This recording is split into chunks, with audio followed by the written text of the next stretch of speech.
Beyond the Podium. I am your host, Bryan Fisher, and it is not Afterglow, and we are not sitting around having cocktails listening to people embarrass themselves who are choral conductors in Minnesota. Instead, we are in our houses. Why?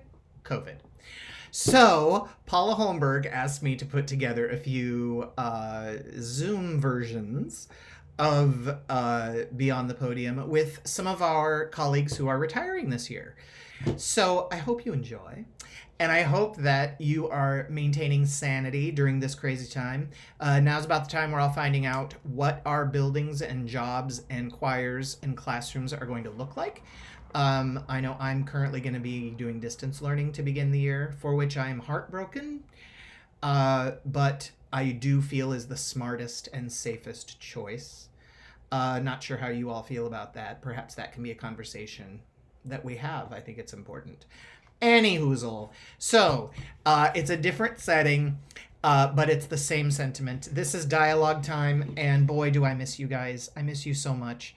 All of my choral colleagues are my August reset button, singing with you in Director's Chorus, and sitting in all these sessions and reading packets, reading through music that's being offered to us, and being inspired by all of you and our clinicians that we get to have. This year, we're going to have to inspire each other different ways. So hopefully this can serve as some form of inspiration for you and encouragement, or maybe just a distraction. Whatever it is, I hope it helps. I miss you all intensely. I hope you're well. Hit me up, send me an email. Let's do a Zoom happy hour. What do you say? Be well, enjoy the show, and we'll see you very, very soon. I'm counting on it. Bye, everybody.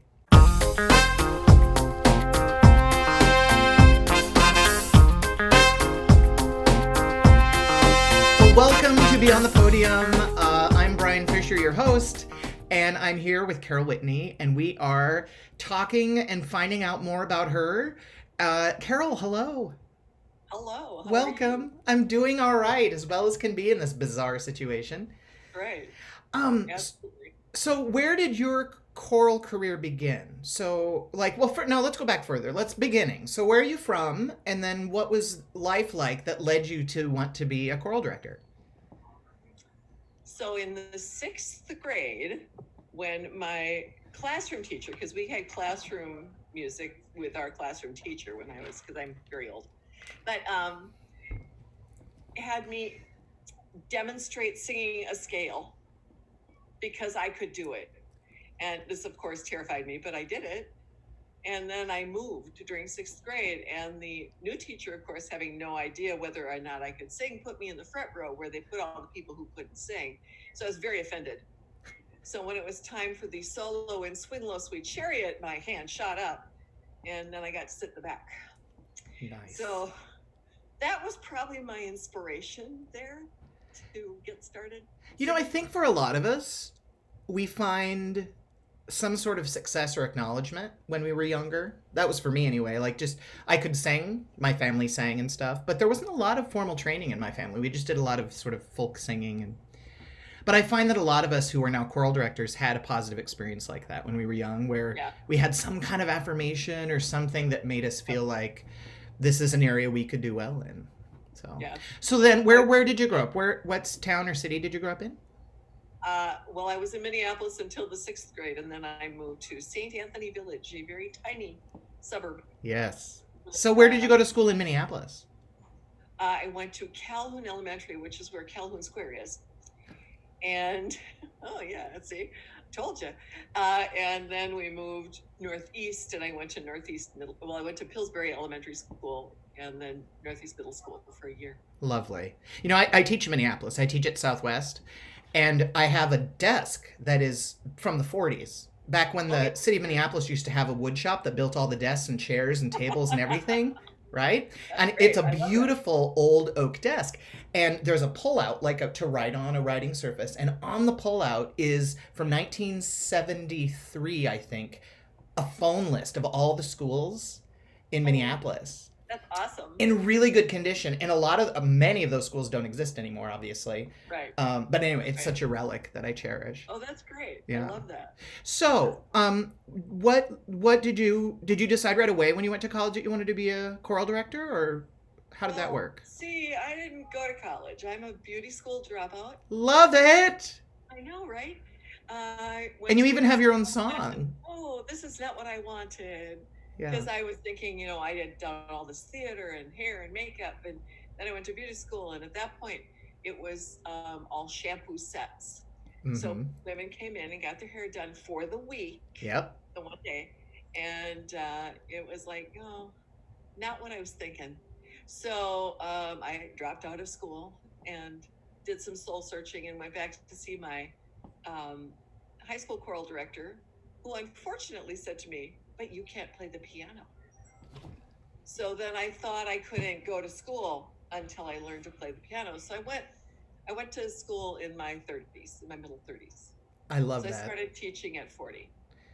That is wonderful. I'm a late bloomer to education. I did a MUEd undergrad, but then did church work full time and sang a lot and kind of kicked around, mostly church work.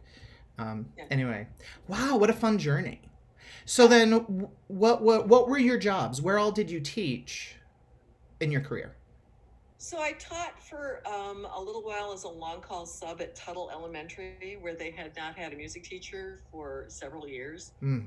So when I showed up, they thought I was going to be another sub, and they wanted to play silent ball, which I never really did get a handle on, or color. And I was like, no, we're going to do music. And I'll be here next week when you come back. And they were very surprised when I was there next week when they came back. We had a lot of fun. Managed to put on, some little performances and had a great time. And then I got hired in St. Paul at Como Park, which is where I finished. Hmm. I was going to change after about 5 years, but it was so much work to get it started because there had been no music teacher for 4 years, no vocal music. And so I was like, no, I'm not leaving because that was way too much work. So, yeah. So you really built the program from the ground up, literally. Yeah. That's beautiful. It was fun. I think that's a unique skill. I'm not a builder like that. I can step into something and like maybe change it and help it grow, but I'm not an innovator like that. That takes a really special person. So, congratulations. Well, I think maybe I'm just really stubborn. I get it. What can I ask you? We can use determined. That sounds better. Determined. Right? That's safer. Yeah. Do you have any? So, did you do musical theater? Was that a big piece? So what was your foray into musical theater? Well, I did it in high school. Okay. I did a lot of theater in high school. What shows did you do? And, My Fair Lady, Peter Pan. Unfortunately, I was too tall to be Peter. Aw. Because we did fly. Were you Eliza in My Fair Lady? Yeah. Fancy. And then I got into student directing. My theater director let me do a lot of directing. We did some weird plays like Dinny and the Witches, which when I started directing theater at the high school, I thought, well, let me read that again, I don't remember it. It was about like trying to save the world from the brink of nuclear annihilation. And it was like, no, not really relevant right now. So yes. It's not the problem right now. We did some, he was very, he really wanted to make a change in the world. I don't even remember the name of the play, but we did it all in black and white. So it was about bigotry against Indigenous people. Of course, we had no Indigenous people, so someone had to do makeup. It was all completely in black and white, and it was very, very stark and grave. Yeah. Well, I love that your director allowed you to be a leader and to direct things. Yeah. It's so important for us to let go of some of that control, I think, as choral directors, and let our students have the opportunity to absolutely to bloom. Well, and then when there was no theater program at Como either when I started, so then I started doing theater as well, and I'm sure that I should not have known how to do it, but I did, and so I just, like I said, determined, right? Yeah. So I just jumped in and did it anyway, and so we did lots and lots of different shows. Nice. Do you have a favorite or a memorable one of the shows? Oh, either Les Mis or Seussical. I love Seussical. Yeah. It's such a beautiful show. Seussical was the first show I ever wanted to add more weekends. Mm-hmm. It was like, I'm not done with this show, actually. Yeah. I could keep going. It's so positive. I could do more. Yeah. It really strikes a cool balance, I think, between like cute and kind of, I've done it, and that like we did a lot of color, but the songs and the characters are just so endearing. They're lovely. Yeah. And there's a message. It's not just fluffy. Yeah. Right. So really and Les Mis, how can you not love Les Mis? Yeah. So those were really fun. Nice. So what is happening now that you're retired? Like, do you know, are they continuing? I mean, with COVID, who knows? But are they planning on, like, was your theater curricular or was that extracurricular? It was extracurricular. So are those programs continuing? I don't know what will happen. Yeah. So the building was under construction, and the all the theater stuff got moved into 2 8-foot by 20-foot pods, which take to await its ultimate destination. And I was curious because I was down there, so I drove around the back, and the pods are still there. So they haven't been moved in. So I'm concerned for my poor successor, who fortunately it's Siri Keller. Oh, I love Siri. Right. She went to Southwest where I teach. Yeah. Yeah. So I can, I can call and say, I really will help you. I don't have any control issues about it, but oh my God, it's so much stuff. Yeah. So, I will come and help you get it placed, and then you can do whatever you want, Well, she's a go-getter, and she will go nuts. I'm so happy to hear that she has that job. I was so hoping that she would be interested in the job, because it's been a really good place to be. Como's really strong. So we're talking about retirement. So all of the 3 interviews that I'm doing today are all people who have retired this year from teaching or administration. So with that said, like what's next? What are you going to do now? It's a really strange question, because the things I was hoping to do are kind of on hold. We haven't talked for a long time because everybody's been in their house. Right. Speaking of house, where are we talking from? Where are you? I'm in Columbia Heights. Columbia Heights, got it. Columbia Heights, at the very northern part. So my backyard borders Fridley. Nice. And about, 6 blocks from 694. Okay. So I'm in Minneapolis, South Minneapolis, Southeast. Yeah. Wow. So one of the questions I want to ask everybody is, first this, like, do you have any moments that stood out to you as a singer or performer, whether that's theater or choral music or even solo music? Like, was there ever one of those moments that really you remember strongly, or that maybe had an impact on you, or made you go, wow, this is an aha, maybe I want to teach, or wow, music is so important? Or do you have any that stick out? The one that leaps to my mind is, I went to Anoka Ramsey Community College for the first couple of years. Then I transferred to the U because I had children, and it doesn't really work to go to the dorm. So they don't take boys. No. Anyways, so I went for my audition, and I sang. So 2 things stand out. First of all was when I had to sight read, and I forgot to do any counting. So I stopped myself and said, I suppose you'd like me to do the rhythm, and started again. And then I sang Gretchen am Spinnrad. Oh. And I just sort of floated away, and was so still in the song that I promptly turned down the wrong way down a one-way street on my way home, and thought I better pull over for a minute and get it together, because somehow I just locked into that. Wow. So those are the weird things that can happen, I think, when you do music, where you just are transported. Yeah. And so. Well, and that's, I don't know, that's what I live for. I live for those moments that are either surprising or something that a moment you didn't expect. Most of mine are in the rehearsal.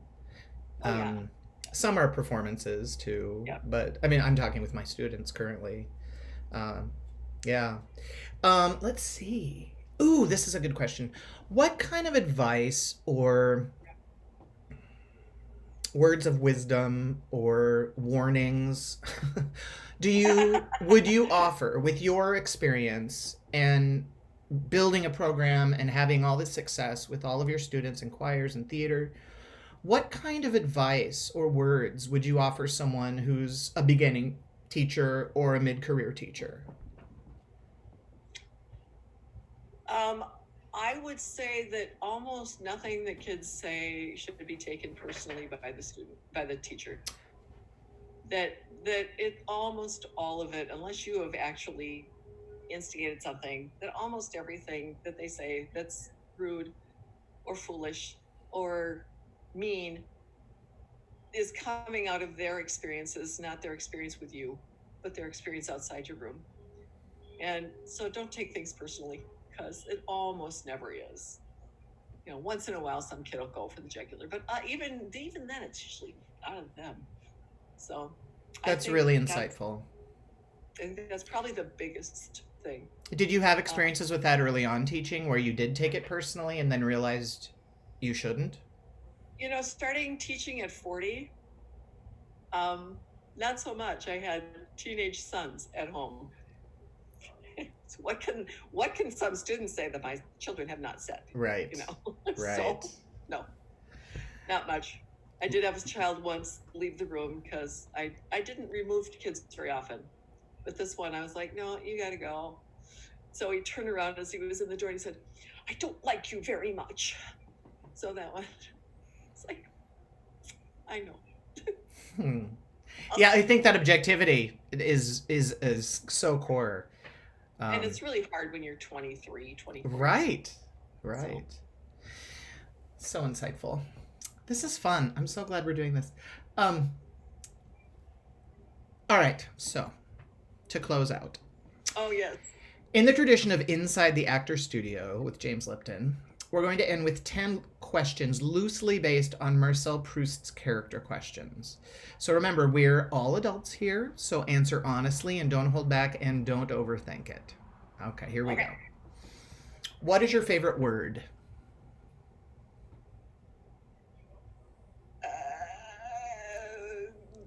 French toast. What is your least favorite word? Probably the F-bomb, which is why I use French toast. What turns you on? Nature a lot. What turns you off? Idiots. What sound or noise do you love? I love birds singing. I also love the human voice. What sound or noise do you hate? Chainsaws come to mind. Jackhammers. What is your favorite curse word? Besides French toast? Probably shit. It's so usable. Sugar, because I ask, which would you rather have in your mouth? But I love it. What profession other than yours would you like to attempt?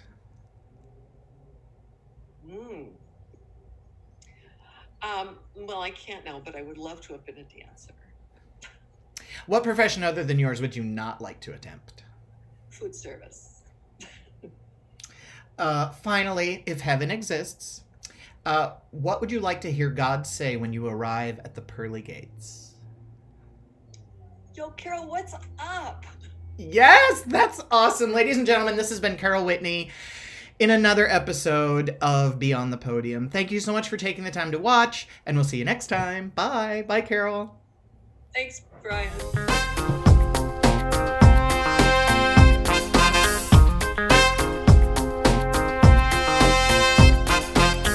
Hello and welcome back to Beyond the Podium. I'm your host, Bryan Fisher. Glad to have you here again. And we have Sue Gilsdorf, who we're honoring as a retiree from the great state of Minnesota. She's one of the key players, in my opinion. She's going to play this down. But in this state, everyone knows her and everyone respects her. So welcome, Sue. So glad to have you here. Glad to be here. So where did it all begin for you? Before we talk about your retirement, where did life begin? And was music a part of your life growing up, or what brought you to music? Oh, so much. My mom is a musician, a church organist and piano teacher. And so I was raised in Rapid City, South Dakota, where I played violin and then quit that and took piano lessons and did all kinds of things. But finally started singing in the choir at my senior year in high school, actually. And then went to St. Olaf and got into what I thought was, it's just a dumb girls choir, which ended up singing with Alice Larson, which was amazing, but I didn't even know what I was getting into. Wow. And the rest is history. I just loved to sing. Love it. So then right after college, did you teach right away? Did you take time off? I taught a little bit of elementary down in Caledonia, K6 for 2 years, and then that job ended. I knew it was going to end when I got hired, and I took several years off. I did youth ministry in St. Louis Park, at Wooddale Lutheran Church. And then I Oh, was getting ready to turn 30, and I thought I need a real job. And so I opened my file. I didn't know if I wanted to teach because I hadn't taught for 6 years. And but I thought, oh, I'll open my job file just so that it's open. But I never applied for a job. And one day I got a phone call from my future principal. It was June, end of June. And he said, I'm interviewing today. Are you interested in coming over? And you want to just come in? And so I drove to Stillwater, and I didn't even know if I wanted to teach. And I had a real casual chat with Don Hovland, and Eric Christiansen was there. And I got a phone call the next day, and I said, oh, I don't know, let me think about it. And he talked me into the job, and I'm so glad he did. so it's almost like the job came to you. It landed in my lap. Oh, if only we were all so lucky. It came to me. Yep. And is that where you stayed all these years? I stayed there for 31 years. I love it. So what a great district to teach in. Yes. Yeah, super supportive community and people and administration and all that kind of stuff. Yeah. Well, and now with Caitlin there. I know. Caitlin and Angela are amazing. Oh, and my gosh. Even most of my career it was Eric, and I had kids who couldn't wait to get to the high school. Yeah. You know, they were excited and they got it. Yeah. And one of the best things I think we started a long time ago was a district choral festival in the fall. And it was, we included, I have a sister, junior high, Rachel Smelcher, works there and is the choral person there. And I say junior high because really most of my years it was grade 7, 8, 9. And just the last couple now we turned to the middle school. But we always had the 8th and 9th grade choirs come and sing with the high school kids, and we'd learn a couple of mass pieces and we'd sing for each other, and it was just the best thing. And it grew over the years, and now it's this huge thing that we have to have at a big thing. But after that event, that's when the kids finally get it, because in middle school so often kids maybe haven't heard a good choir or they don't know what it is, and then they hear the high school and they just light up. Yeah. They want to be there and they want to do that, and they work. Well, and then they see all those kids together too, all these old kids, which they very much look up to, whether they'll admit it or not, and they're like, oh my gosh, I want to do that. Well, yeah, and choir's cool at the high school. That's the thing. It's cool, and they can see that. Kids aren't embarrassed to be part of it. So, yeah. Oopsies. Sorry, I bopped off the screen here. There we go. Yeah, you know what? My experience has been, because I taught in Robbinsdale schools for 3 years. So I was at Burnsville for 10, then I went to Robbinsdale, and had every intention of retiring there. Loved it. So much support. I love the diversity in that district. It's so beautiful. And they have this really great system set up. A lot of it is due to Dennis Jewett when he was there. And I remember him. He was one of my early mentors. Oh, me too. I student taught with him. Oh, really? Yeah. Okay. And Paula Holmberg. I student taught with Paula Holmberg. Oh, cool. At Cooper. And then that's where I took the job. And so I had every intention of staying there. And they had such a great tradition of showing the elementary kids what it's like, the middle school, and then showing, and like Stephanie Trump had a lot to do, I think, with building those programs and the bridging activities. And so now I'm in Minneapolis, and every school is so different. Like some schools don't offer singing of any kind. Some do like a rock bandy thing. Some do really traditional, but only a few. It's really different in every school, so it's hard to have those bridging activities. And there are kids coming from all over the city that open enroll to go to Southwest, so they may never have seen a choir before. So those are so valuable, those bridging choirs, and helping kids see what it's like at the high school level. So, what can you tell? This is a question I'm asking all the directors. I know I've had students go on and become choir directors, and I remember having one student at Dialogue one year, and she just sort of took me aside at Afterglow, and she's like, how do you get there? Not me, because I I didn't have my own program at the time.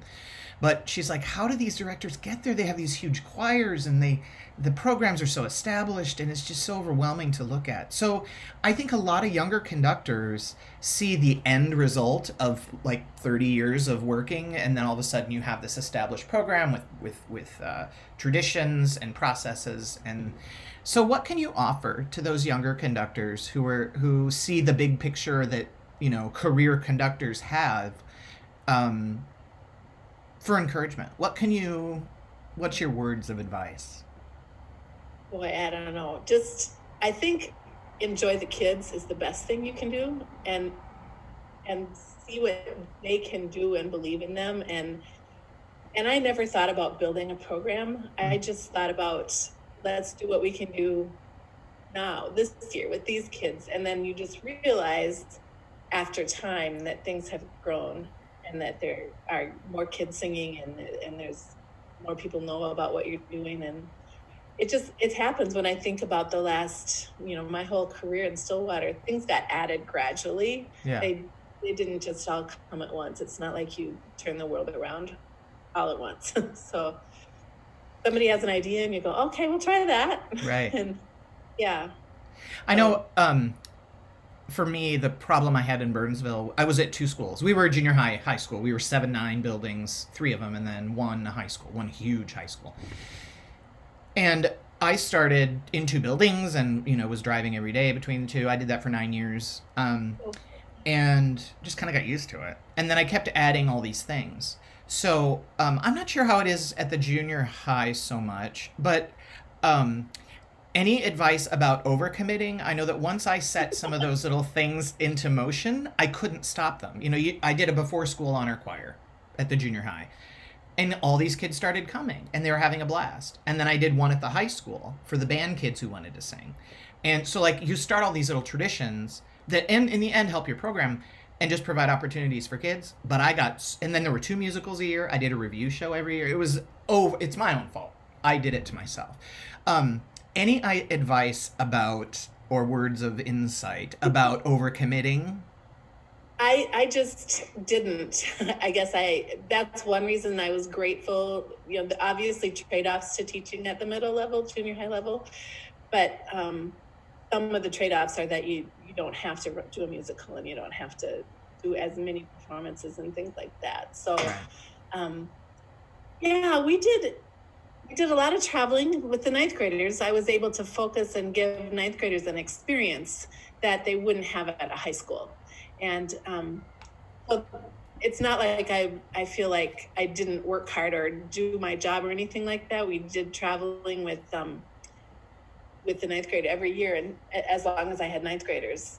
What kind of travel did you do? Where would you go? Well, we would go to a music festival, mostly in Chicago, every spring. And that was a big deal. It was a carrot for them. It was a tradition. They'd work hard to do well because we'd get judged, and it was fun, and it built community and all of those good things. So, and I loved that. It was fun and gave the kids a reason to work hard. I thought, you know, and they felt like they were getting something special for being in choir too, which was nice for them.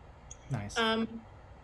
Yeah, I did a couple extracurricular choirs, but not like it can get at a high school. I totally didn't have that craziness. But I think so much of it is self-imposed. We choose to do this because we're like, we have to do a musical, and we have to do a small group, and this small group, and that small group. Yeah. Junior kids don't drive. Right. So, you know, if you're going to do something, it has to be something that their parents can bring them to. And so that kind of narrows it down a little bit. See, 17 years in high school. I just kind of forget all that stuff. Yeah. Okay, can we talk about dialogue a little bit? So what was dialogue to you, or what is dialogue to you?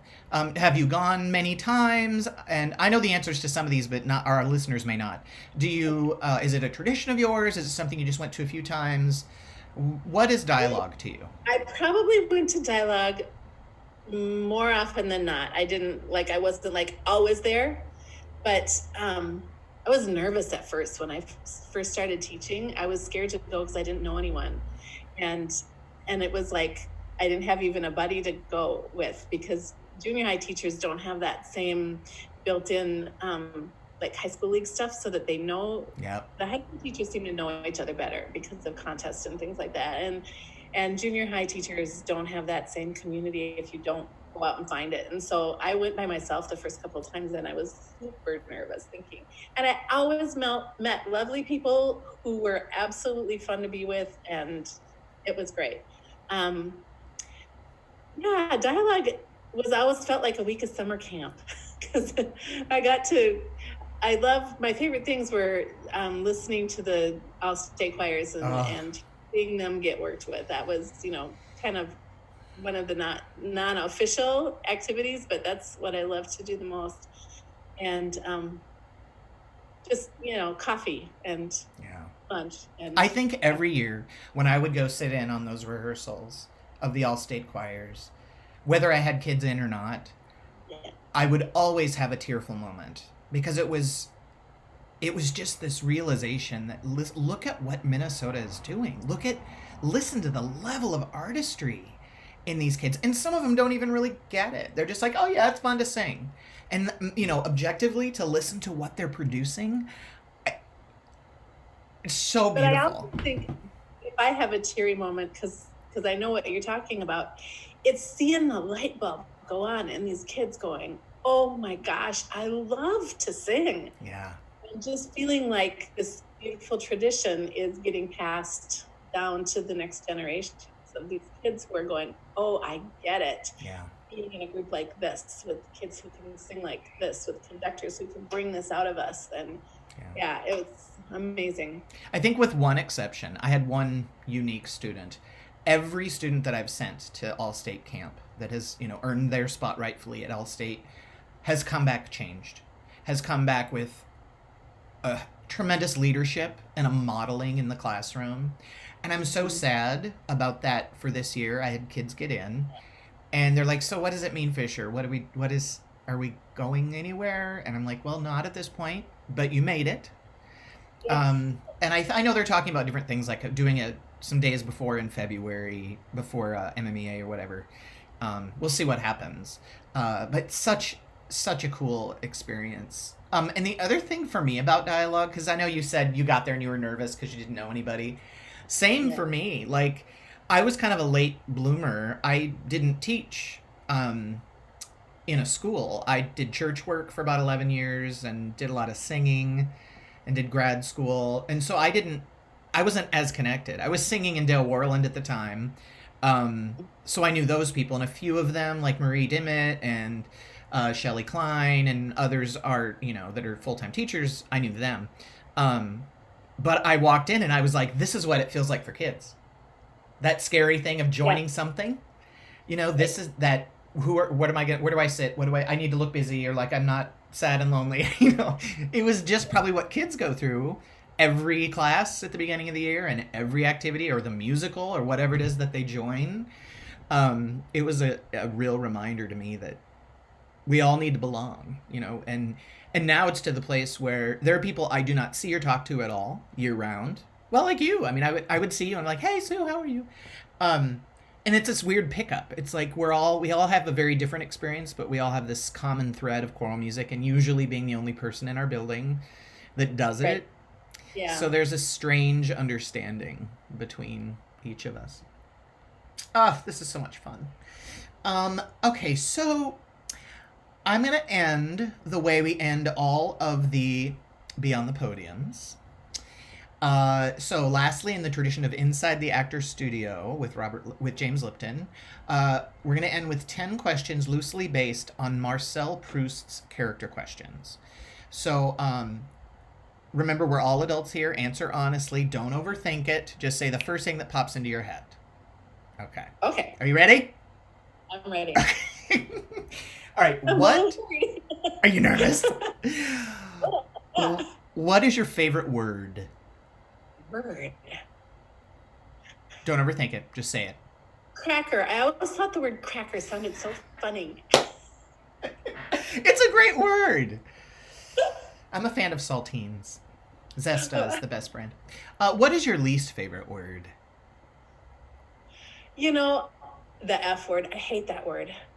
I have to say. Mm-hmm. I'm of the generation where it was really like not said. and it's everywhere. Yeah.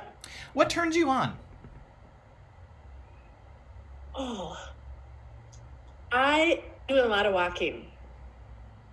I have loved looking at what's growing. It keeps changing.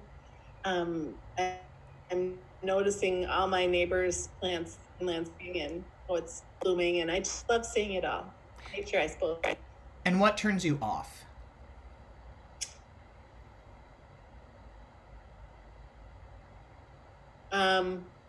Bad attitudes. What sound or noise do you love? Loons. What sound or noise? Calls. I'm sorry, go ahead. I said loon calls. I missed the second one. You said, what do I not like? What sound or noise do you hate? Oh.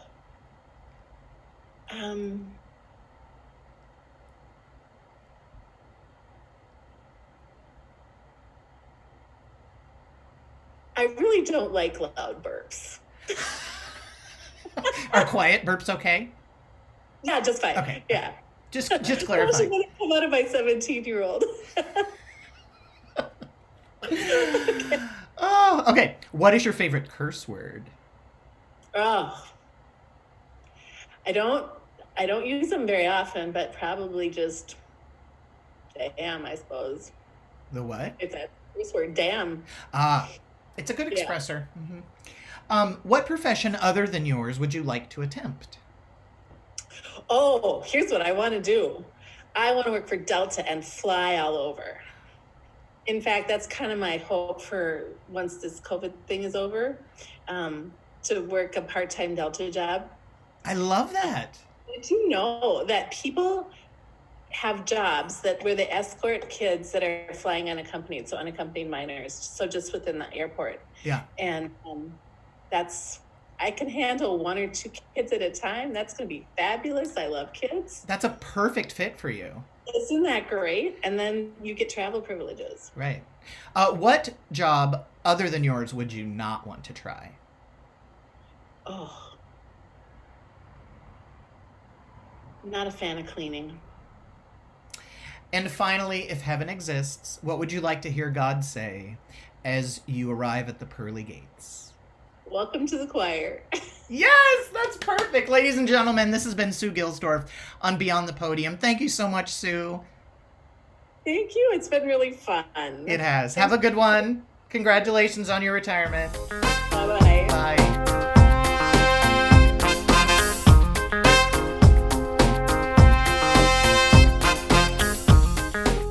Hello and welcome back to Beyond the Podium. So happy that you chose to join us today.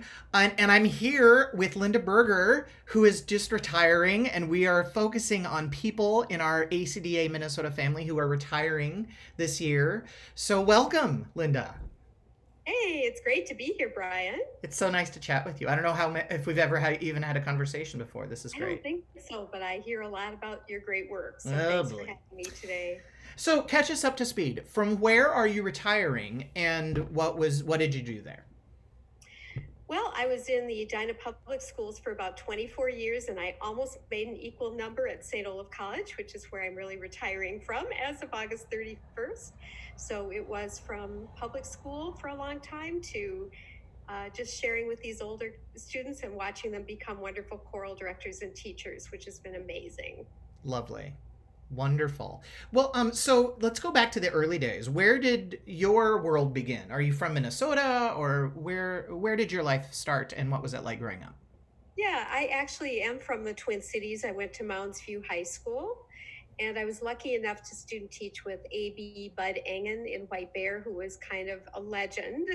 And that was so amazing. But in addition to that, and studying voice with his wife, Helen, it turned into an opportunity when he was on the board of MMEA to become the All-State Choir staff accompanist. At that time, there was only one choir, the mixed choir. And that turned into a really long gig that was just awesome. And of course, when the dialogue came on campuses concurrently, it was some of the most fun ever to be there with the young people and to be a part of that staff, but then to have the afterglows and the sessions that ACD promoted. And it was just a wonderful adventure all the way through. So after I did my student teaching, I thought I would do high school choir. And I had always been a church musician since the 5th grade, but it turned into a case where there was a great job open in the Edina Public Schools, and I was talked into doing that. I thought, oh, I'll try it for a while, and I ended up staying 24 years. So I guess I liked it. And what grade level did you teach in Edina? I taught all the elementary grades, so it varied from K through 6 to K through 5. You know how school districts are always changing around their grade levels. Right. So whatever was in front of me is what I taught. And quite often, I even had a colleague to help, with the load in our particular school. And I had great colleagues, including an art teacher with whom we invented a humanities course when we had the load for it, and we taught together. Can you say more about that? What was that? What was it? Well, we were entitled to a 1.1 music teacher and a 0.9 art teacher, and we thought it was ridiculous for him to go to another building, and we could see the overlap in the curriculum. So we kind of just made hay with that and decided to deliver it in a different way. And it was kind of the beginning of cultural responsiveness and getting into how the arts all support whole persons in their development. And we had great adventures because we designed it together, and then whoever had the time would deliver it. Cool. And it was great. How wonderful to be in a building that would encourage and allow you to do that. Yeah. And the specialists also made the schedule. So we got to schedule ourselves. And I think that's pretty uncommon these days. So we were really fortunate. Just had a great team of colleagues with whom I'm still connected. I was talking to some of my colleagues recently about this time and how, there's so many challenges and so much waiting this summer, finding out what things are going to look like in the fall. And now we're starting to find out. I teach in Minneapolis at Southwest High School, and we are doing distance learning. So we knew that was an option. Though heartbroken that I don't get to stand and wave my arms, I think it's the most responsible choice, to be honest, even Absolutely. Though I think it's damaging the longevity of our programs or has the potential to do that. But I think it's the healthiest choice. So now I'm just rolling up my sleeves and going, okay, so I have these plans. I have to fine tune these plans. But what do you think about this time? And where music education can maybe look to take this time to go, what can we do differently? Or what have we not done enough of now that we have this time? Well, it's an amazing thing. Obviously, none of us expected to be doing this. I said, like half a year ago, I'd never heard of Panopto or Zoom or half the technologies that we were using, because we were also online at St. Olaf for the last half of the spring semester. And I guess through the student teachers and, quote, dropping in via Zoom on some of their small group rehearsals or whatever they were able to put together, we were just kind of looking for the silver linings and thinking about, in an ideal world, if we could have some of what we usually do back, of course, we sure would want that. But we also found silver linings in terms of how some of the students cultivated relationship a little bit better when they were almost one-on-one or small grouping with their friends and with their directors. We had more time with them. We got to go deeper in some of the subjects that they were interested in, about lyrics or cultural context, about the things that were happening around them, and trying to have sort of a socio-musical experience that really helped them make meaning of what was going on. So I guess like everything, you just deal with what you in front of you and try to make it make sense and help others get where they want to go with that. Well, those are really wise words. I know the level of frustration for me personally has just been astronomical. Just not knowing, but also not singing. So I've vowed this year that everything I do will be singing related. Yes, we will do music theory like we always do. We'll incorporate it into the lessons. Yes, we'll do music history like we always do. But kids need to sing. Yes, sir. They sure do. And I was talking to Robin Hughes recently, and she was saying that kids are so afraid. Even the kids who are really strong leaders or section leaders even, and I had the same experience. The whole idea of them just singing into their screen, alone in their bedroom or closet, or is terrifying for so many of these kids. Absolutely. So I'm trying to make that my sort of entry point into any lesson I do this fall. Like, how can I make this less scary or less frightening to these students who want to just sing in a choir? They want to sit with other people, and they don't want to be a soloist. No. And how many show up really for the relationships in choir? They show up for what you can provide, what their friends bring, what they can do together. Yeah. It's really scary when it comes down to one-on-one, or you're not sure if you're doing what you should be doing. Yeah. Absolutely. So at St. Olaf, what was your role? What was your job? Well, I was the lead professor for music education. So like so many smaller liberal arts schools, I had just wonderful colleagues who all played a part in reaching the standards for teacher licensure, but it was my job to coordinate the program, to decide what we might need to improve or change. And that was one of my favorite things, because I love looking for the things that are happening well, and then the things that you can change to make it even better. So it was a great adventure to be able to do that. And during that time, I just think about all the changes there were, and the fact that, there was just almost no resemblance between the program I left and the program I came to, even though both represented obviously high quality at their times and places. But what a great adventure, and what a privilege to be a part of, shaping students who now are leaders and professors and officers in ACDA and wonderful directors all over. That must be really rewarding to see that play out. Yeah. And mainly, I think just the whole social cultural consciousness part, that they are not in this field for obviously the money or the glory, but they really are trying to help the students become all they can be. And I just admire their work, many of them, so much. Oh, that's beautiful. So do you have, you can answer this from the perspective of a singer, a performer, Sure. whether it's ensemble or solo singing, or as a conductor, do you have any highlights or memories that stand out? They don't have to be like the best memory, but like, are there some, I know I have some, that just, they're moments that you'll never forget? Wow, there are so many when I think about different settings, but there were the kids who turned out for elementary choir, where I had 335 in our room at recess, and the fire marshal came in and told us we were illegal and had to go outside. Or there were the times in college where, you just had those moments with professors that shaped your musicianship. Everyone from Ken Jennings to my piano professor, Dwayne Wee, who was so hugely musical, and then eventually Dahlkrau's Eurythmics at Juilliard with Bob Abramson. Wow. And those moments kind of transform you in your teaching, but it's really the students and what happens with those that matters. And it's kind of funny. I'm also a church musician, so I thought this guy looked kind of familiar that was on the staff of a different campus of our church. Found out he was an elementary music student, and he still remembered like half of the songs that we did. Oh, cool. And I thought it was just great to just kind of, through modern technology, sometimes it's Facebook, sometimes it's running into people, just to find out that music teachers really do and can make a difference.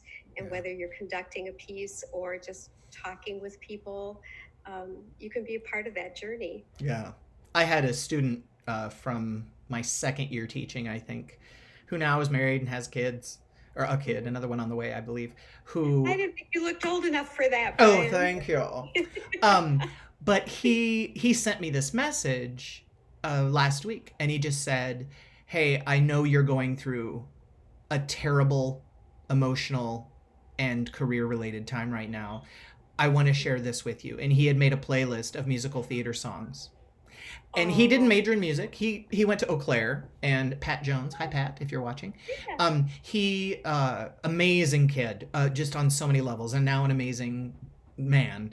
But he performed with the Singing Statesman in Eau Claire, and continued performing his whole time and doing musical theater in college, but didn't major in music. And it's always, strokes the ego in some way, or makes you feel like, you did something that had an impact when a kid chooses to major in music. But with him, he just wanted to do the music, which is equally rewarding. Like, that's the hope, right? That the kids will go on and want to do it again because of the positive experience they had with us. Well, just think of what you left with that person, and also can be the reason for coming to school. I mean, I had the privilege of supervising student teachers, and I remember sitting in Beth Halstead's classroom not that long ago. And of course, one student was just telling me that choir room is the reason he comes to school. And when you hear things like that, you just go, yeah, that's why we're here. Isn't it though? Oh, I'm getting all emotional. I miss my kids. What kind of advice? There are so many new young conductors that are involved at Dialogue these last couple of years, I've noticed. Maybe it's just because I'm getting older, but there's so many new young conductors who they just are pouring into ACDA. And I had a student who, when I taught in Burnsville, who went off to major in music and eventually became a high school choir director, and she was teaching or attending Dialogue. And we were just having a conversation about how it's so easy to see these established programs and these established conductors. And, perception is reality. The longer I teach, the more I realize I don't know. And the more I realize that those people I idealized when I was a young conductor had just as many struggles as I'm having right now. What kind of words of advice or encouragement or perspective can you offer those young educators? I mean, you had the joy, I can't even imagine, of getting to work with all these young up and coming teachers. So what kind of advice would you offer them or encourage them as they start out on this journey of this wonderful world of choral education that we get to do? Just to be who they are and be the person that brought them to the field. And here, I think about the Natalia Romeros who are working in schools like Harding High School and what they're being able to do in connecting their students with music that's meaningful to them.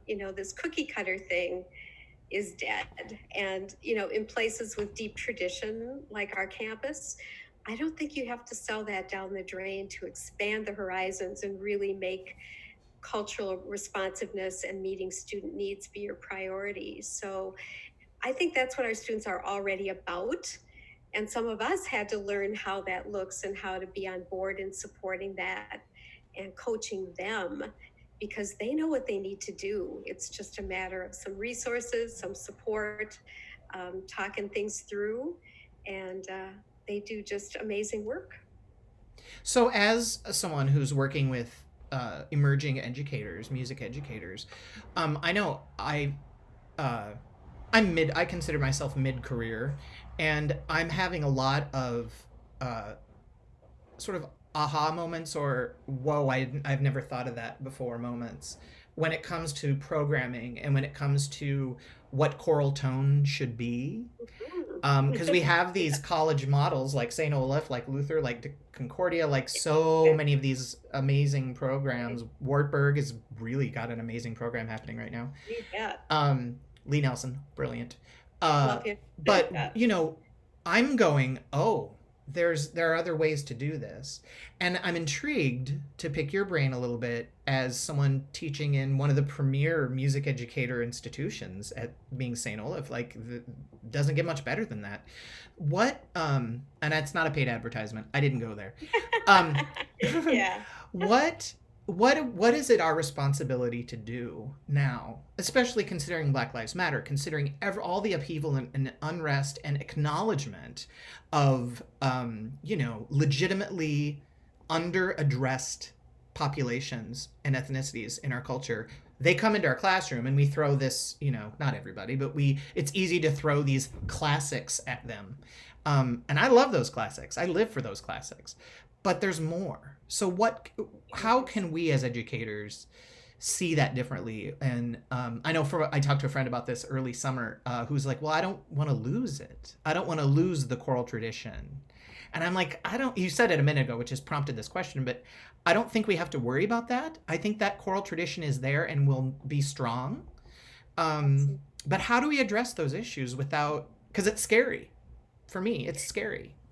Well, and of course, none of us has, quote, the answers, but I admire the people who are looking at who's in their classroom and making sure the literature represents those traditions and those people and the things we're all thinking about now, the anxiety, the unsettledness, the fear, helping to bring out what it is those students in front of us need and responding to that. Finding the partnerships, connecting with other schools, letting people know that they're not alone in feeling that way, that we're all in that place of struggling, but also finding out that music can connect us and can bring back those positive feelings about the world, and that we can make a difference and change things together and individually. I learned from my students about this. I am no expert in this field, but we have the Karen Howards and the Pat Campbells and the people that we can look to help us with some further guidance. And the main thing is we have to open our eyes wide enough to see who's there so that we have some guidance about who we're trying to meet the needs of, I guess. Well said. So important. So important these days. Okay, I hate to stop. I feel like we could sit down and have coffee and talk for an hour and a half. Oh, yeah. So I end my Beyond the Podiums the same way every time. So in the tradition of Inside the Actor's Studio with James Lipton, we're going to end with 10 questions loosely based on Marcel Proust's character questions. Remember, we're all adults here, and answer honestly, don't hold back, and don't overthink it. This isn't rocket science. Ready? Here we go. Question number 1. What is your favorite word? I think it would have to be joy. At this time, I just need it. And it's what I feel when I finally get to sit down and play or sing. I'm with you. We need to do that. What is your least favorite word? Can't. What turns you on? The connecting among people to make music. I don't care if you're singing or playing. I miss my church choir. I miss my students. Miss it all. What turns you off? Pretentiousness. What sound or noise do you love? The sound of my grandchildren's voices singing. It was 2-year-old Stella's birthday 2 weeks ago, and she went to the piano and started singing "Happy Day, oh happy day," and improvising. And I thought, that is pretty great sound. What sound or noise do you hate? Things that are unmusical versions of music, the things that people don't really invest themselves in. Hear, hear. What is your favorite curse word? I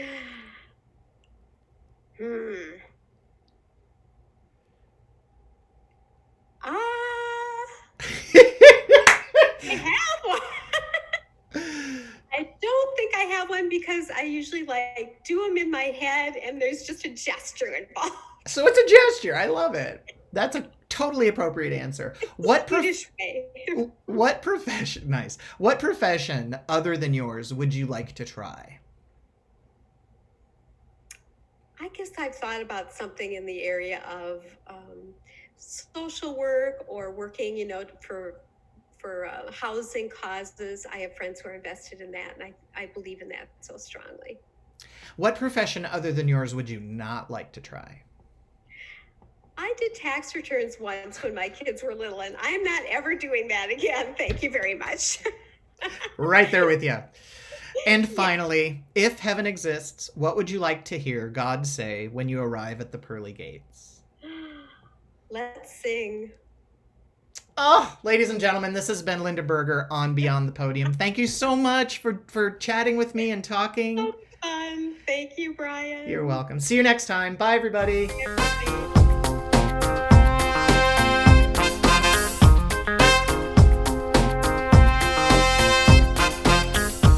Hello and welcome back to Be on the Podium. Thank you so much for joining us.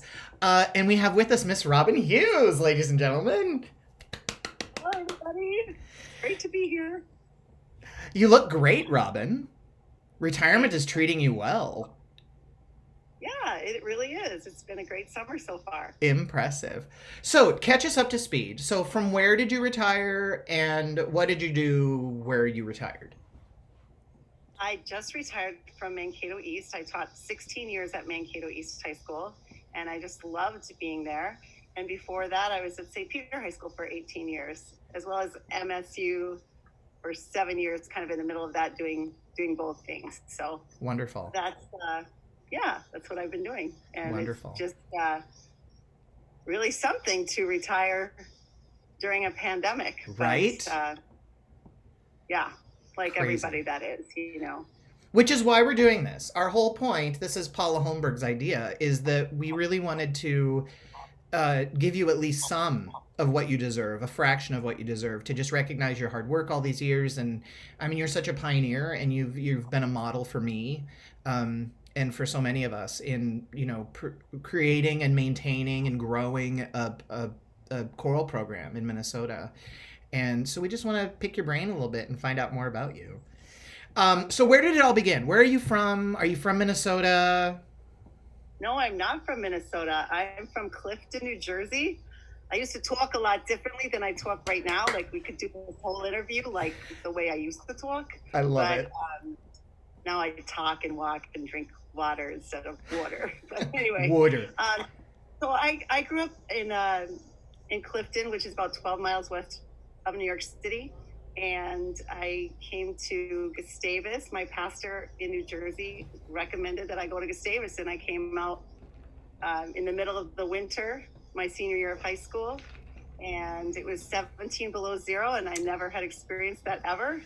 And I sat in Christ Chapel for a very long time and contemplated about, you know, whether this was the place for me or not, and it surely was. And I just loved coming to Gustavus.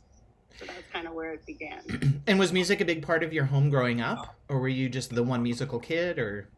No, music was a huge part of my family. My dad is actually in a Hall of Fame for drum and bugle corps. He's a really fabulous snare drummer, and taught like 7 different drum corps when I was growing up. And he met my mom in the drum corps. She was not a musician. She was a flag girl.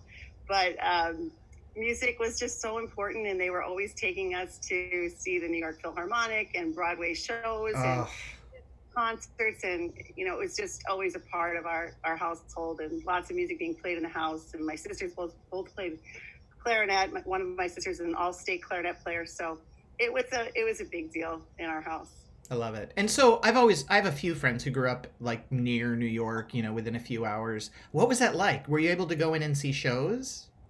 Yes. Like when I was in high school, I would just go with friends. We walk 2 blocks up the street and get on the public transportation, get on the bus and be dropped off, you know, in New York City. And then we would buy standing room only tickets and pay $10 to see a show on a Saturday afternoon. And then at intermission, if people didn't show up, we would take their seats. And it was like an every weekend event. It's funny because my parents wouldn't let me walk to a park in my neighborhood, but they let me get on the bus to go into the city. Isn't that crazy? Yeah. Oh my gosh. So what were some of the shows you saw? What were some of the shows you saw as a kid? The first show I saw was The Wiz, and then it was like Godspell and Grease, and those are the first few shows. Did you see Stephanie, what was her name? Stephanie Mills in The Wiz? Yes, in The Wiz, yeah. Yeah. Wow. Wow. Yeah. How cool. Wow. Yeah. So I just loved growing up in that atmosphere, and I missed that, you know. Yeah. But did you direct theater when you were teaching here in Minnesota? Did you direct the musicals? Did you do musicals? I did at Mankato East mostly. I did a couple in St. Peter, but I've been doing them at Mankato East for the most part the whole time that I've been there. What are some of the standouts? What are some of the shows you did that really stood out in your career? Well, I really loved directing Into the Woods, and it was not a show that I really was fond of before I directed it. And then I just felt like I learned so much from the text of the show and the music, and it was really a difficult show. Yeah. Before that, In the Heights, I loved doing In the Heights, and I can't even believe that we were able to do that at our school. That is not an easy show. Pull that off. So that was great. And Rod Ertl, who was the choir director at Mankato West at the time, he did the pit, and his wife was directing, and I was doing the music, and it was just a great team and a wonderful show. And then Aida too. Oh, I just have a whole list. Yeah, those are some great shows. Yeah. I saw In the Heights with Lynn on Broadway on a choir tour. I took my kids to New York, of course. I ended up singing it twice over like a year period. Yeah. 96,000 is like one of the best numbers ever. I know. So good. Yeah. Okay, what about choral music? So like what are some of the highlights for you? Because you've done so much. You have these groups that you take overseas every summer. You have, like, what are some of your highlights that you've experienced looking back? The group that I oversee is the Minnesota Music Ambassadors. That has become a real highlight. I've been on that trip 5 times, and 3 times as the director. And I cannot even believe it when I'm standing in St. Mark's in Venice and I'm directing the Minnesota Ambassadors. I just ask myself, like, how did I get to do this? And this is incredible. And they're singing Ola Yelo's Ubi Caritas in there, or Rosephanie Powell's The Word Was God. I feel really blessed to have been able to do that. Yeah. Another highlight is, festivals are highlights. We did the Dorian Festival. That's in April, not the one that's in January. But we did that, and Steve Abba's choir was there with me, and that was a highlight to get to work with Weston Noble and just have him work with the choir, and that it was just really, really wonderful. And Side note. Davis and MSU and Eau Claire, Wisconsin, and we went to St. Scholastica last year and worked with Brett Amundsen. So love Brett. And every year the Big 9 Music Festival is a really big deal, and I just love being with those colleagues and hearing those choirs, and my students have just loved that. So yeah. Do you know why it is so motivating for me, anyway, to just hear you, to watch your face light up when you're talking about all of these experiences and see just the joy, even on a screen? I can feel the joy radiating off of you about all these experiences. It's so beautiful. Can you explain, just to the listeners, watchers, what the Ambassadors is? Like, how does that work? Because I remember hearing it, you gave me some info about it a long time ago, but just for those who don't know what it is, maybe explain what it is. Directors receive letters in the mail that they can nominate students from their school that are good musicians, have good character. And then those students come to a meeting. The tour coordinators go all over the state of Minnesota, and they gather parents and students together and explain this 21-day tour to 7 different countries where we sing in every country. And they have a great PowerPoint, and just it's a band and a choir. It's about 300 kids, and it's just a well-oiled machine that is just so, it just runs so smoothly, and just, it's a life-changing experience for kids that get to go, and for the directors and all of the staff. We're all musicians, and the section leaders are all choir directors and band directors from all over the state. And so it's just it's really an outstanding program that I hope can continue. We were supposed to be there this summer, and obviously that didn't happen. But there's so much of that, isn't there? Yeah. I've been watching Stars in the House. Are you familiar with that? It's Seth Rudetsky out of New York City and his husband, and they've been, when Broadway closed down, they started doing these 2 and 8 every day, like a matinee and an evening performance, where they just interview Broadway stars, or they had like the cast of Star Trek Voyager on there for a reunion show. They did one with the cast of Schitt's Creek. They do all kinds of interviews, and they focused a lot on Black Lives Matter, and they focused on anything that can support actors and performing arts people during this time. And they didn't know it was going to be shut down as long as it was, but they're still doing it. And they've raised more than $400,000 for the Actors Fund, which is amazing. Oh, that's amazing. But we're in that weird place now where it's like, okay, well, we're going to be one of the last to go back doing what we do in the way we used to do it. And who knows how that'll really look. What kind of words of encouragement can you offer? No pressure. But I look to you, and I look to so many of the people that have sort of modeled what I want to do as a conductor.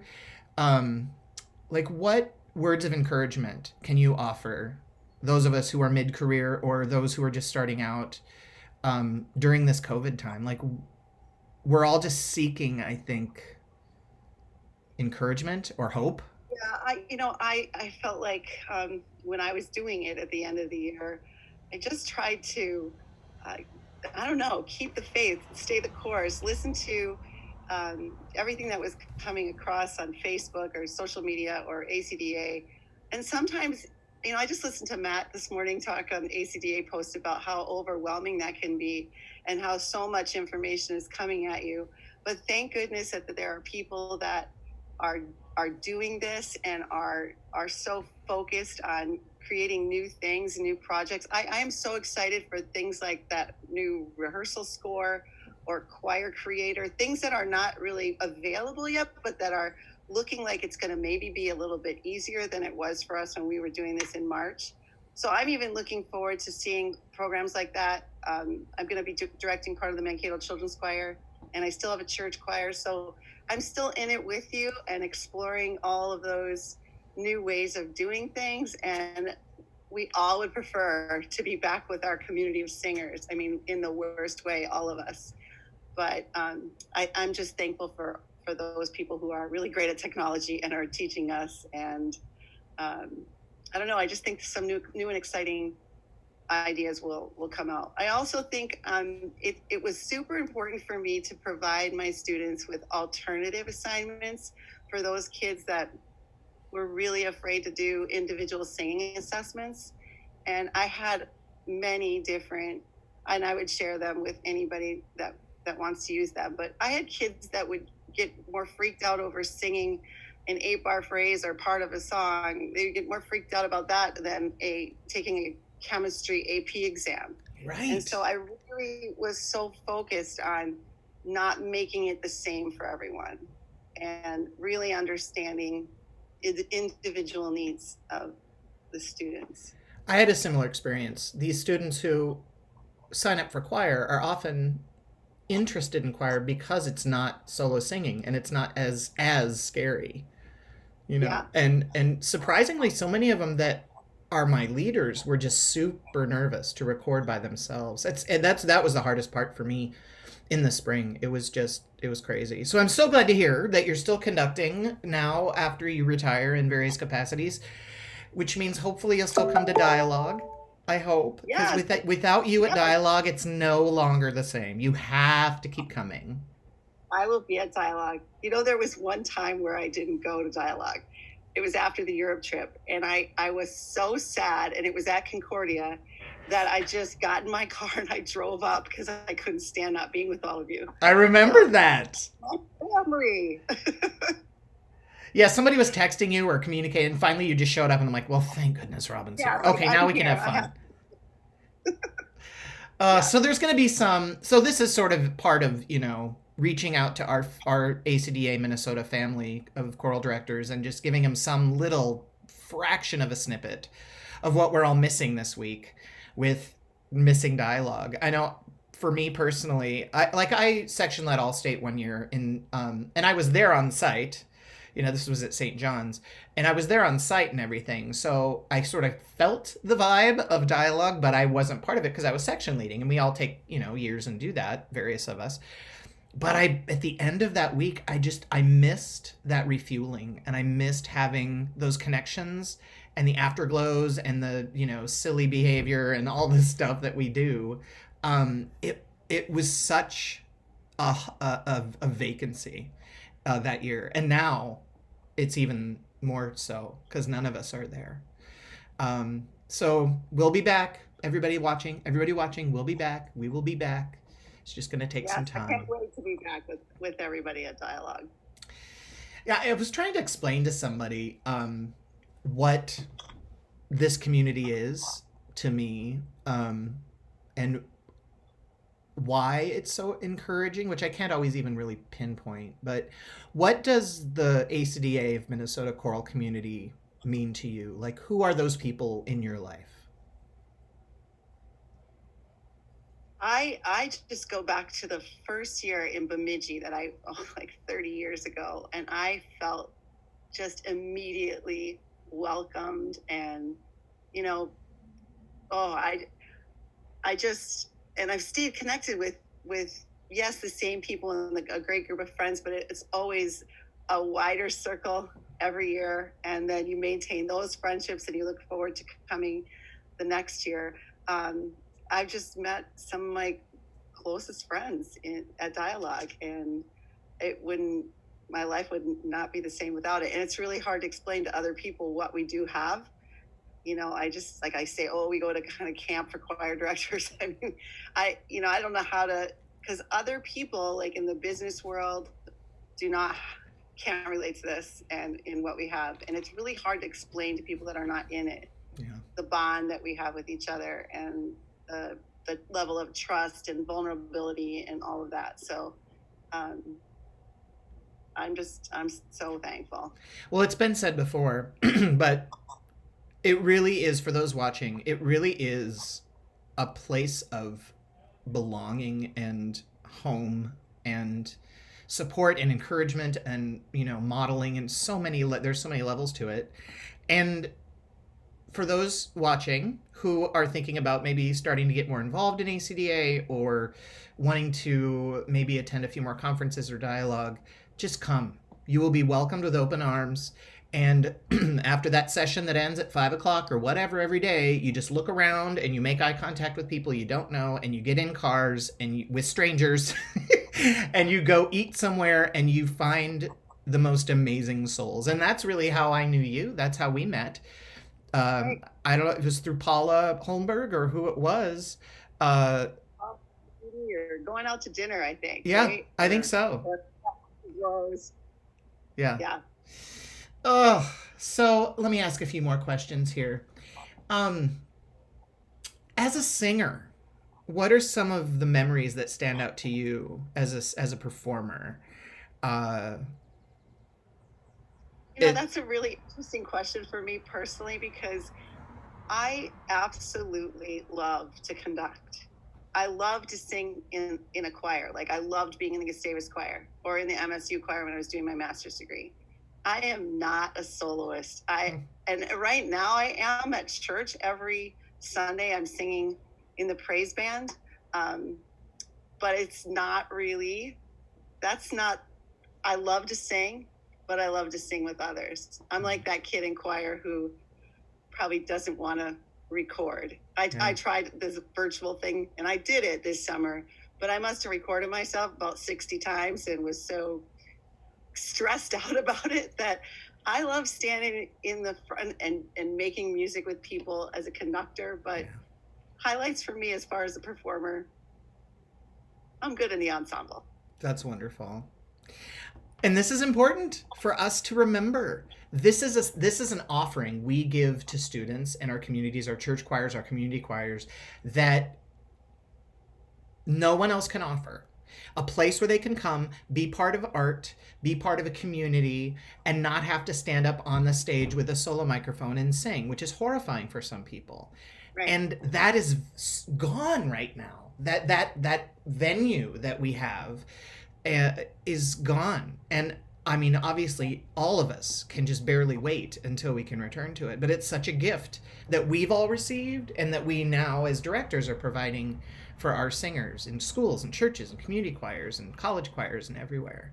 So important. And what beautifully, eloquently worded. I love what you just said. Thanks.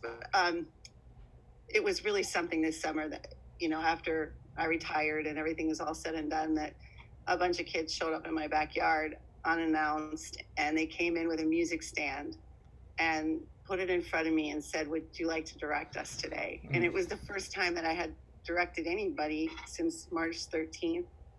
And the piece that they brought was Grace Before Sleep by Susan LeBar. And I stood in my backyard with these kids that were mostly like my chamber singers. And it was just like the most perfect, most perfect day, perfect 5 minutes. And I just treasure that experience this summer because there were no real lasts or anything. Yeah. So that was a very special time. Oh, that's beautiful. I'm teary just thinking about it. Okay. What kind of advice? So I had a student who I taught in Burnsville for 10 years, and I had a student there, Maria Vejdani, brilliant kid, who is now a music educator herself. She went to Luther College and went on to do master's work in music education. And but when she first joined ACDA and she came to Dialogue, we just had a conversation at an Afterglow one night. She's like, this is overwhelming. This is like all these accomplished people, and look at these giant programs they have, and look at, you know, where they are and where I am.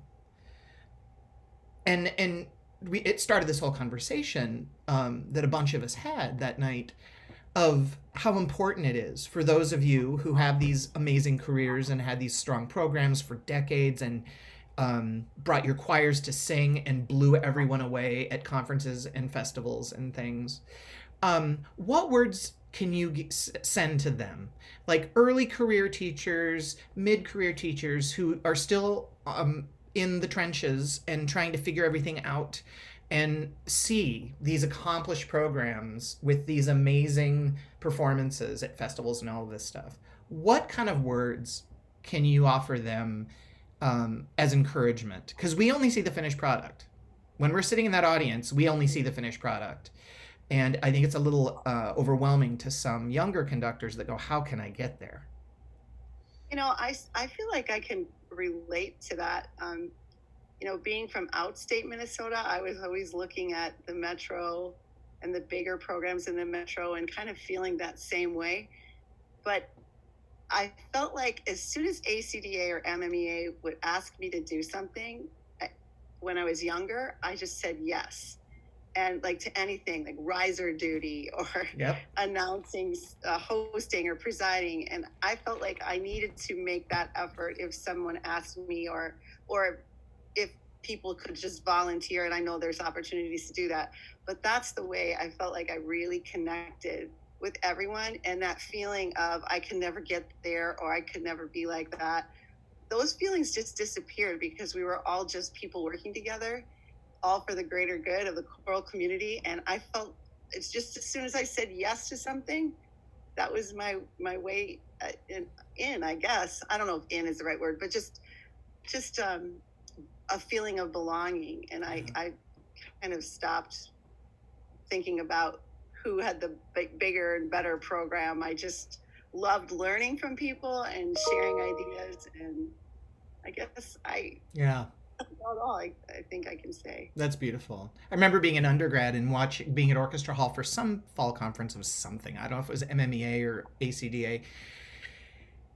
And just being so excited about being a choral director, but being totally overwhelmed, like, how do I make this happen? And Bruce Becker had his choir perform. And like 1 or 2 songs in, I'm probably getting these details wrong, but this is what I remember.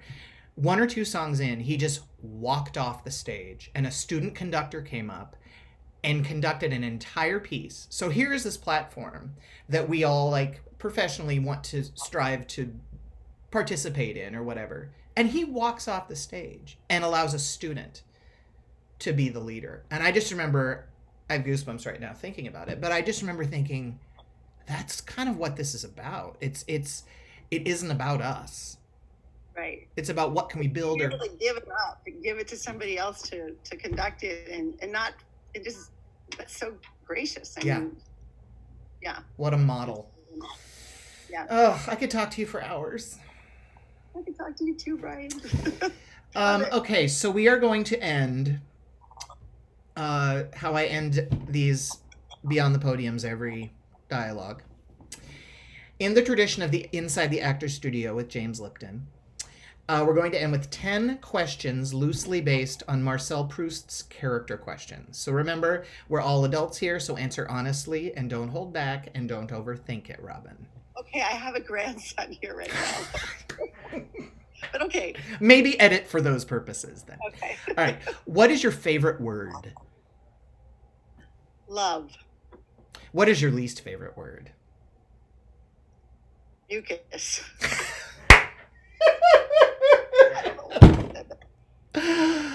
Oh, what turns you on? Can you repeat that? What turns you on? Just, I love to be in a room full of people, anywhere, any place. Just lots of people. What turns you off? Arrogant people. What sound or noise do you love? I love the sound of waves crashing on the beach. What sound or noise do you hate? The sound of a hornet like buzzing. That's very specific. Yes. What is your favorite curse word? Wait. We're stopping the interview. Why do you have a thing of Raid? Because I'm allergic to wasps and bees, and I'm out here outside with this interview because I want to be outside, but I can't do it without my Raid. Oh my God. I love you so much. Sorry. Okay. Jumping back in. What is your favorite curse word? What is my favorite curse word? Yes.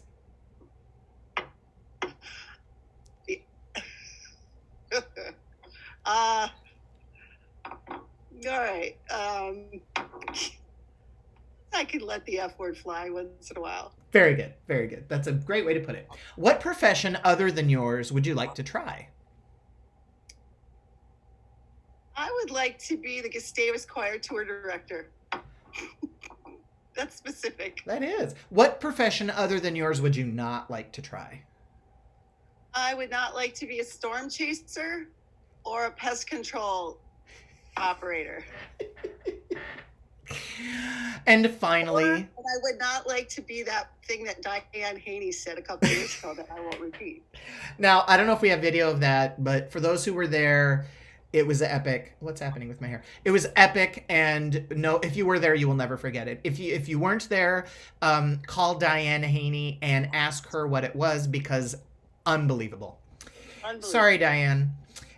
Finally, last question. If heaven exists, what would you like to hear God say when you arrive at the pearly gates?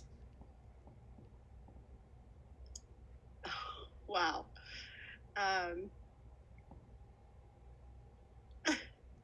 Brian, you're going to have to edit this.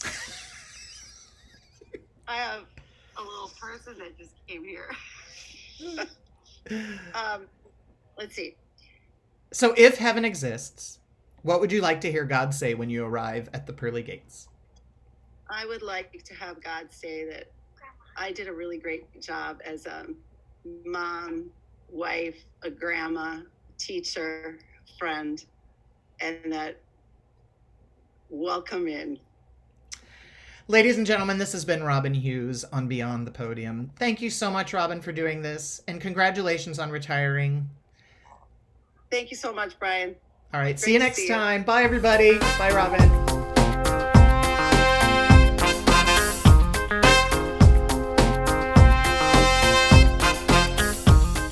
I mean, I love my husband, but I need to talk to other people. I know, right? Yeah. I live in a house with 5 people in it. So Oh, you'd that's think nice. I wouldn't meet anybody else, but Yeah. so currently I am never alone. They didn't get it. I'm like, I'm a bad teacher. Hi. Hi. It's so good to see you. I love your top. Thanks.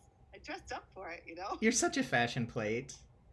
As worried, but those new 9th graders, I'm like, hi, I'm a screen, and I go by Mr. Fisher, you know? And you just want to, like, read a book and be unbothered, or, like, walking is really the only option. But, you know, then I'm all paranoid when I walk past people, because I live in the city, and there's a lot, we're right across from a park. Sure. So there's all these Sure. people walking around the park, and when I'm just kind of COVID super sensitive, I guess. But, like, when I pass them, I, like, hold my breath.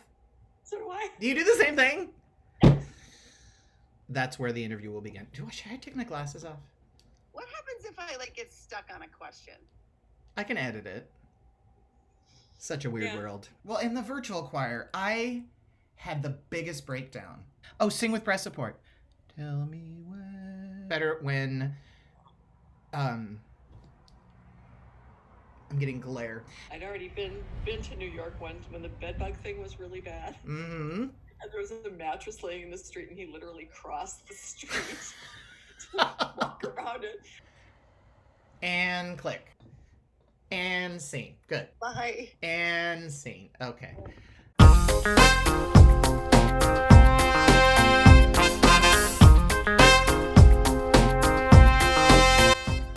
Whose horses are those?